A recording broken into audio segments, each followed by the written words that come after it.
Kerak bo'lsa qabri ochib tekshirilsin.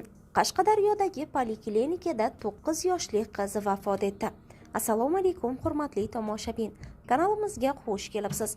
Videoroliklarimiz ostida bir dona like hamda podpisatsiya tugmachasini bosib qo'yishni yodingizdan chiqarmang. Qalampir.uzga 2025-yil 30-avgust kuni Qashqadaryo viloyatining Kasbi tumani Qamashi qishlog'ida joylashgan 8-sonli poliklinikada shifokorlar tomonidan 2016-yilda tug'ilgan Bibi-oy Ziyodullayeva noto'g'ri ravishda antibiotik osma ukol qilinishi oqibatida vafot etgani aytilgan murojaat kelib tushdi. Marhumning otasi Zohidjon Barotovning tahririyatga qilgan murojaatiga ko'ra, ushbu tibbiy muolaja oqibatida qizining ahvoli og'irlashib, organizmda kuchli allergik reaksiya yuzaga kelgan. Isitmasi keskin ko'tarilgan oqibatda vafot etgan. Ushbu fojiadan so'ng ichki ishlar organlari hamda prokuraturaga bir necha bor murojaat qildim. Ammo afsuski holat xolisona o'rganilmadi. Aybdor shifokorlar javobgarlikka tortilmadi deydi murojaatchi. Ekspertiza xulosalarida esa jiddiy ziddiyatlar mavjud. Birinchi xulosada o'lim sababi oshqozon bilan bog'liq deb ko'rsatilgan.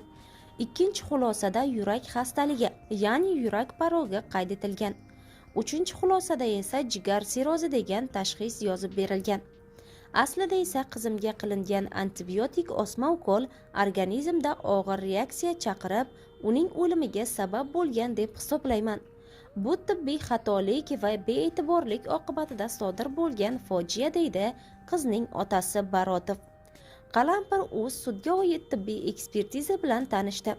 Sud tibbiyot ekspertizasining 2025-yil 30-avgustdagi 12-sonli murda xulosasida marhuma B. Ziyodullayeva hayotlik davrida ORV, 2 tomonlama bronxopnevmoniya, sepsis, siroz, oraliq miokardit, gepatit, pankreatit xilidagi patologiyalar bilan og'rib kelgani qayd etilgan bo'lib, uning o'limi shu kasalliklarning asoratlarini kechishi jarayonida rivojlangan o'tkir yurak qon tomirlar hamda poliorganlarning yetishmovchiligidan 30-avgust soat 12:00 da shifoxonada ro'y bergani qayd etilgan.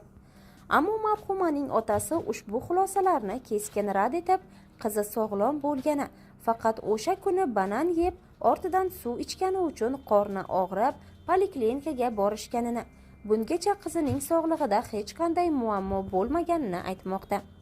Ushbu voqealar fonida Zohidjon Barotov aybdorlar o'z jazosini olishi uchun qizining qabrini ochishga ham roziligini bildirdi.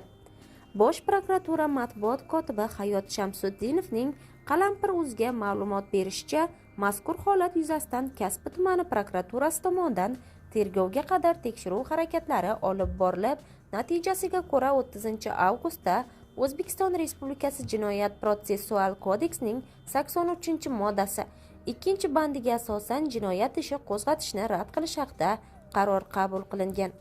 Biroq Qalampir.uz holatni o'rganishni boshlagandan so'ng mazkur qaror va to'plangan hujjatlar nazorat tartibida o'rganilib, joriy yilning 2-fevral kunida jinoyat ishi qo'zg'atishni rad qilish haqidagi qaror bekor qilingan va tergovga qadar qo'shimcha tekshiruv harakatlari tashkillashtirilgan.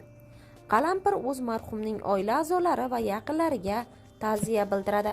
Kanalimiz ijodkorlari nomidan marhumning yaqinlariga biz ham ta'ziya izhor etamiz.